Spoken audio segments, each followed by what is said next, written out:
Hello everybody, welcome in the world of यथार्थ आयुर्वेदा. धन्वंतरी नम. Myself पकन the strong BMS final student. तर तुमच्यासमोर मी आज घेऊन आलो आहे ऑस्टिओलॉजीमधला पहिला बोन, ते म्हणजे क्लॅव्हिकल. आता हे क्लॅव्हिकल जर बघितलं मित्रांनो, तर याचं एक्झाम पॉईंट ऑफ व्ह्यू जर बघितलं आपण, तर हा LAQ प्रिव्हियस इयरला आलेला आहे आणि SAQ म्हणून पण कधी कधी येते. तर हे चांगल्या रीतीने बघा आणि नीट यामध्ये जे पेक्युलरिटीज, जे साईड डिटर्मिनेशन आणि अटॅचमेंट जे सांगितलेले आहेत ते व्यवस्थित बघा आणि यामध्ये काही अडचण असल्यास ती कमेंटमध्ये सांगा. तर चला वळूया आपण क्लॅव्हिकल बोन. आता क्लॅव्हिकलला जर समजा आयुर्वेदिकामध्ये जर बघितलं मित्रांनो, तर त्याला अक्षका अस्ती असे म्हणतात. अक्षका अस्ती लक्षात राहू द्या, MCQ म्हणून येते. आणि त्यालाच आपण सिनोनिम्स जर बघितले तर त्याला कॉलर बोन म्हणतात. कॉलर बोन का म्हणतात? कारण की ते आपण जेव्हा शर्ट वेअर करतो तेव्हा ते कॉलरच्या बरोबर खाली येते, म्हणून त्याला आपण कॉलर बोन असे म्हणतो. त्याच्यानंतर समोरचं एक त्याला सिनोनिम आहे, ते म्हणजे beauty bone. Be my beauty bone हे एक नवीन गाणं प्रचलित आहे आत्ताच्या रील्समध्ये, आहे की नाही? तर तेच बी माय ब्युटी बोन म्हणजे काय की क्लॅव्हिकल. तर हे ब्युटी बोन का म्हणतात? कारण की हे ॲस्थेटिक व्ह्यूनं जर बघितलं तर हे प्रॉमिनंट दिसतंय शरीरावर आणि त्यामुळं त्याला ब्युटी बोन असे म्हणतात. तर आता समोर त्याचे NCSM आपण पॉईंट वाईज जाऊया. तर त्यामध्ये पहिलं पॉईंट आहे ते म्हणजे फंक्शन. आता फंक्शन जर बघितलं मित्रांनो, तर it supports shoulder so that arm may swing clearly away from the trunk. ते काय करते? ते सपोर्ट प्रोव्हाइड करते. कोणाला सपोर्ट प्रोव्हाइड करते? शोल्डरला. त्याच्यामुळं काय होते, जेव्हा आपण आपल्या आर्म्सला असे अवे फ्रॉम द बॉडी करतो तेव्हा ते मदत करते, म्हणून त्याला तिथं फंक्शनमध्ये उपयोग होते. त्याच्यानंतर सेकंड सपोर्ट त्यांनी सांगितलेले की it transmits weight of the limb to sternum. आता हे लिम्बचं, हे आपले जे आर्मचं वेट आहे ते आपल्या स्टर्नम बोनला ट्रान्सफर करतं वेट, हे लक्षात राहावं. त्याच्यानंतर समोर त्यांनी म्हणलेले की provides a protection to major nerve likes ulnar nerve, median nerve, blood vessels passing beneath internal jugular vein, subclavian artery, subclavian vein. मी तुम्हाला इथं डायग्राममध्ये तुम्हाला मी दाखवत आहे की मीडियन नर्व कोणती, अल्नार नर्व कोणती, त्याच्यानंतर इंटरनल जुगुलर वेन कोणती, सबक्लॅव्हियन कोणती आणि सबक्लॅव्हियन वेन कोणते आहेत, इथं डायग्राममध्ये मी दाखवत आहे. तर ते व्यवस्थित बघून घ्या. आता ते डायग्रामच्या बघितल्यानंतर आता समोर आपल्याला नेक्स्ट मस्नो पॉईंट आहे, ते म्हणजे साईड डिटर्मिनेशन. साईड डिटर्मिनेशन म्हणजे आपण क्लॅव्हिकलला कोणत्या भागामध्ये आपण शरीरामध्ये ओळखतो, तर तेच आपल्याला साईड कोणत्या येतात ते बघूया. तर पहिलं त्यांनी सांगितलेलं क्लॅव्हिकल बोनमधलं की lateral end is the flat and medial end is the large and quadrilateral. आता बघा आपण क्लॅव्हिकल बोन बघतोय. आता हे क्लॅव्हिकल बोन जर बघितलं मित्रांनो, हे अँटेरियर पोझिशनला आहे. हे असा कर्व असते, लक्षात राहू द्या. हे अँटेरियर पॉईंट ऑफ व्ह्यू नाही. तर हे समोरून जर बघितलं तर हे आपलं असे, समजा हे माझा हात आहे तर हे समोरून आहे आणि हे जर असं मी मागून नेलं तर हे मागच्या साईडचं ही खालची डायग्राम आहे. तर अशा पद्धतीने हे क्लॅव्हिकल बोन हे समोरचा भाग आहे आणि ही जी डायग्राम आहे ही मागची भाग आहे, असं लक्षात राहू द्या. त्याच्यानंतर आता हे जे समोरचा भाग आहे क्लॅव्हिकल, तर याच्यामध्ये जर बघितलं तर लॅटरल 1/3 पार्ट येते आणि मिडियल 2/3 पार्ट येते.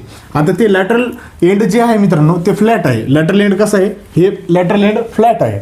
परंतु मिडियल 2/3 जर बघितलं तर हा क्वाड्रिलॅटरल फॉर्म आहे, क्वाड्रिलॅटरल एंड फॉर्म होते. समोर ते म्हणतात की the medial end is 2-3 shaft convex.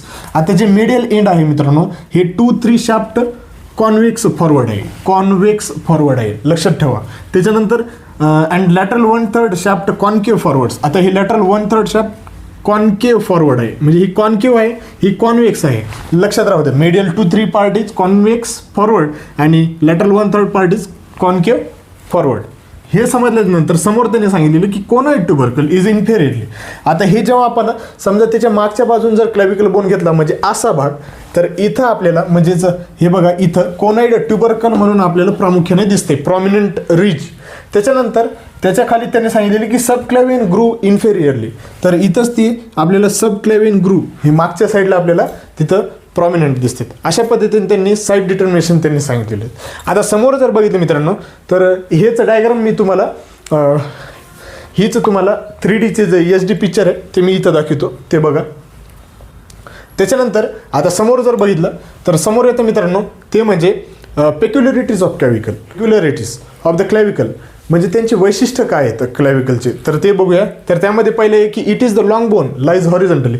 ते असा एकुलता एक बोन आहे जी की हॉरिझॉन्टली लाय करते बॉडीमध्ये. त्याच्यानंतर सबक्युटेनियस थ्रोट, ते कसं आहे सबक्युटेनियसच्या क्युटेनियस लेअरच्या आतमध्ये आहे.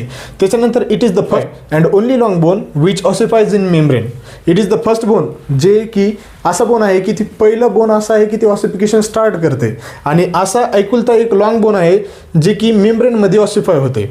तर लक्षात ठेवा. त्याच्यानंतर समोर ते पॉईंट म्हणतात की it is the long bone in which primary ossification centre, 2 primary ossification centre त्याच्यामध्ये आपल्याला प्रामुख्याने बघायला मिळतात. MCQ मध्ये हमखास विचारले जातात, तर ते लक्षात ठेवा.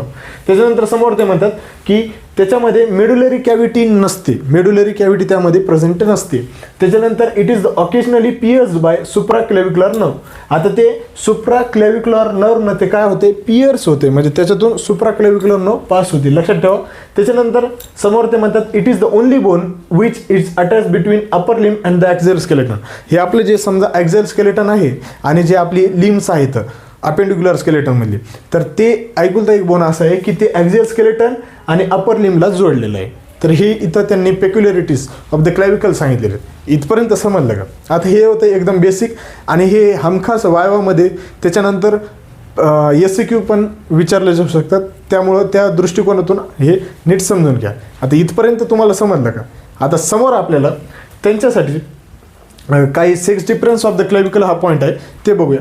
तर त्याच्यामध्ये जर बघितलं मित्रांनो, तर इन फिमेलमध्ये क्लॅविकल कसं असते, शॉर्टर असते, लायटर असते, थिनर असते, स्मूथर असते आणि लेस कर्व्ड असते. त्याच्यानंतर इन मेलमध्ये जर बघितलं मेल्स आहे की नाही, इन मेल जर बघितलं तर हेवी असते, थिकर असते, रफ असते, मोर कर्व्ड असते. अशा पद्धतीने त्यांनी सेक्स डिफरन्स ऑफ द क्लॅविकल सांगितलेले. इथपर्यंत समजलं का? आता समोरचा मुद्दा घे.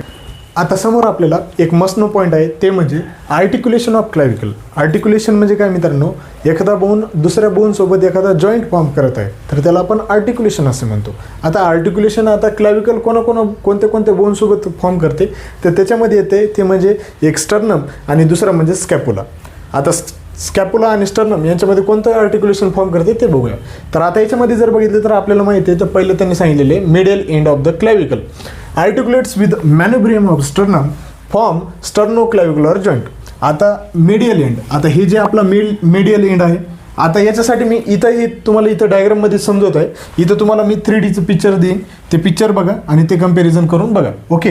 तर आता याच्यामध्ये काय सांगितले त्यांनी की middle end of the clavicle आर्टिक्युलेट्स. आता ही मिडल एंड करणार मॅन्युब्रियम ऑफ स्टर्नम. आता याच्या समोर इथं कोण राहणार, मॅन्युब्रियम ऑफ स्टर्नम राहणार, आणि तिथं ते जॉईंट फॉर्म करणार, आणि त्यालाच आपण स्टर्नोक्लॅविक्युलर जॉईंट असे म्हणतो. काय म्हणतो? स्टर्नोक्लॅविक्युलर जॉईंट असे म्हणतो. आणि त्याच्यानंतर समोर ते म्हणतात की lateral end of the clavicle articulates with acromion process of scapula. Acromio clavicular joint form होते. तर ते काय म्हणतात, हे बघा, हे लॅटरल एंड ऑफ क्लॅविकल.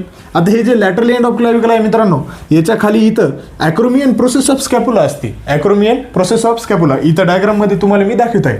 तर ते बघा, ॲक्रोमियन प्रोसेस ऑफ स्कॅपुला, आणि हे लॅटरल एंड हे एक जॉईंट फॉर्म करते, आणि त्यालाच आपण ॲक्रोमियो क्लॅविक्युलर जॉईंट असे म्हणतो, आणि त्यालाच आपण काय म्हणतो, ॲक्रोमियो क्लॅविक्युलर जॉईंट फॉर्म म्हणतो. तर अशा पद्धतीने त्यांनी 2 जॉईंट फॉर्म केले.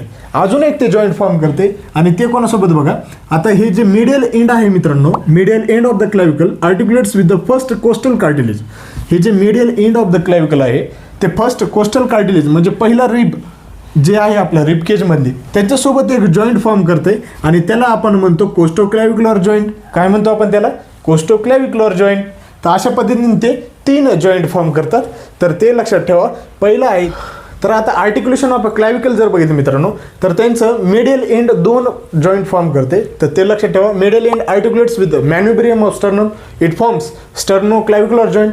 Medial end of the clavicle articulates with first costal cartilage and it forms costoclavicular joint. Second joint 2 झाले. आता हे लॅटरल एंड एक जॉईंट फॉर्म करते. Lateral end of the clavicle articulates with the acromion process of scapula, its form acromio clavicular joint. इथपर्यंत समजलं हो की नाही? हे राजू, समजलं की नाही समजलं? आता समोरचं आपण बघूया, ते म्हणजे पार्ट्स ऑफ द क्लॅविकल. आता पार्ट्स ऑफ द क्लॅविकल जर बघितलं मित्रांनो, तर आपल्याला माहिती आहे एक शाफ्ट आहे की नाही, आणि त्याच्यामध्ये 2 एंड आहे. आणि हे बघा, ही एक शाफ्ट आहे आणि ही 2 एंड आहेत, आहे की नाही? ही लॅटरल पार्ट, ही मिडियल पार्ट. ओके, इथपर्यंत समजलं. आता त्यांनी ते काय सांगितलेले, यांचे तुम्हाला आता खास करून त्यांच्यामध्ये कोणते बॉर्डर्स येतात, सरफेस येतात, ते सांगितले. ते बघूया. तर आता लॅटरल 1/3 ऑफ द शाफ्ट त्याच्यामध्ये त्यांनी सांगितलेले it is a flatten from above downwards. हे जे लॅटरल एंड आहे मित्रांनो, आता इथं तुम्हाला मी डायग्राममध्ये lateral end of 1/3 part of the shaft दाखवलेले.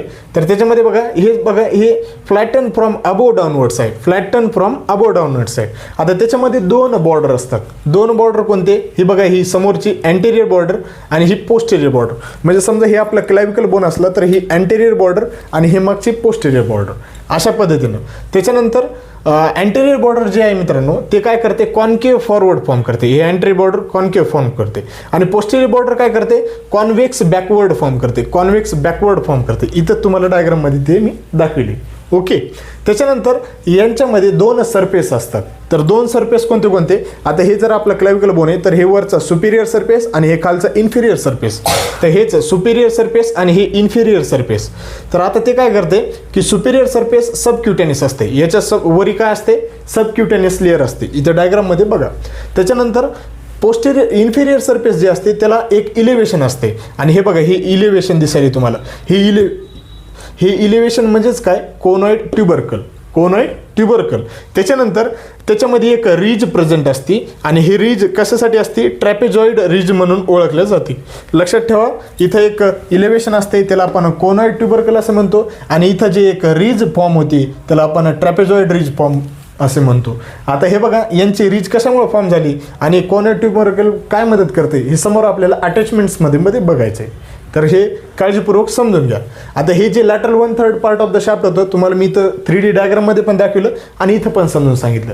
इथपर्यंत समजलं. आता समोर आपण जर गेलो तर मीडियल 2/3 ऑफ द शाफ्ट येते.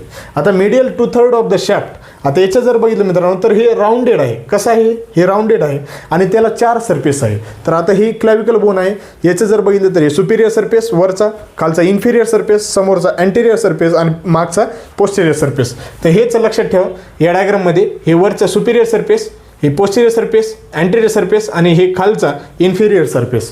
तर आता त्याच्यामधलं जर बघितलं मित्रांनो तर हे अँटेरियर सरफेस, हेच मी तुम्हाला इथं डायग्राममध्ये दाखवत आहे. ठीक आहे, ते डायग्राममध्ये बघा. तर आता त्याच्यामध्ये डायग्राममध्ये बघून आणि इकडे बघून नीट कंपॅरिझन करा. अँटेरियर सरफेस जर बघितलं मित्रांनो तर हे अँटेरियर सरफेस कसं आहे? हे अँटेरियर सरफेस कसं आहे? कॉन्व्हेक्स फॉरवर्ड आहे. कसं आहे? कॉन्व्हेक्स फॉरवर्ड आहे. त्याच्यानंतर पोस्टेरियर सरफेस जर बघितलं, हे पोस्टेरियर सरफेस. आता हे पोस्टेरियर सरफेस कसं आहे? कॉन्व्हेक्स सरफेस जर बघितलं मित्रांनो हे पार्ट, तर हे पार्ट स्मूथ आहे. कसं आहे? स्मूथ आहे. त्याच्यानंतर त्यांनी सांगितलेले हे जे सुपिरियर सरफेस आहे मित्रांनो हे कसं आहे? एंडला रफ आहे. इथं रफ काय आहे ते आपण सांगूया नंतर. त्याच्यानंतर इन्फिरियर सरफेस जर बघितलं मित्रांनो हे, तर याच्यामध्ये रफ ओल इम्प्रेशन ॲट मिडियल एंड आहे. हे बघा, हे जे मिडियल एंड आहे, हे मिडियल एंड इथं आपल्याला रफ ओल इम्प्रेशन दिसतंय. तर ते कशासाठी आहे? कारण की ते कॉस्टोक्लॅविक्युलर लिगामेंट फॉर्म करण्यासाठी. हे आपल्याला अटॅचमेंटमध्ये बघायचं आहे. तर इथं रफ इम्प्रेशन आहे, एवढं लक्षात ठेवा. आणि समोर ते काय म्हणतात की lateral half of this longitudinal subclavian groove आणि nutrient foramen lies at lateral end of the groove असे त्यांनी सांगितलेले. की हे बघा, सबक्लेव्हियन ग्रूव्ह, हे लॅटरल हाफ ऑफ दिस काय ते एक लॉंगिट्युडिनल सबक्लेव्हियन ग्रूव्ह आहे. बघा, हे बघा, ही अशा पद्धतीने ती सबक्लेव्हियन ग्रूव्ह फॉर्म करते. त्याच्यानंतर nutrient foramen lies at lateral end of the groove त्यांनी सांगितलेलं की इथंच न्यूट्रिएंट फोरामेन पण तिथं फॉर्म होते आणि हेच तुम्हाला मी इथं डायग्राममध्ये दाखविले. ते व्यवस्थित बघा. ठीक आहे, इथपर्यंत समजलं. आता हे जर समजलं असेल तर आता समोर आपण अटॅचमेंट्स ऑफ द क्लॅविकल बघूया. तर हे जे सर्व डिस्क्रिप्शन होतं क्लॅविकलबद्दल हे तुम्हाला आशा करतो की तुम्हाला एकदम व्यवस्थितपणे समजलेलं असेल. आणि जर काही अडचण असेल तर हे व्हिडिओ पुन्हा बघा आणि यामध्ये अडचण असल्यास ते कमेंटमध्ये सांगा. ठीक आहे, तर हे जर व्हिडिओ नक्कीच आवडला असेल तर लाईक करा, शेअर करा आणि सबस्क्राईब करायचं विसरू नका. Thank you very much.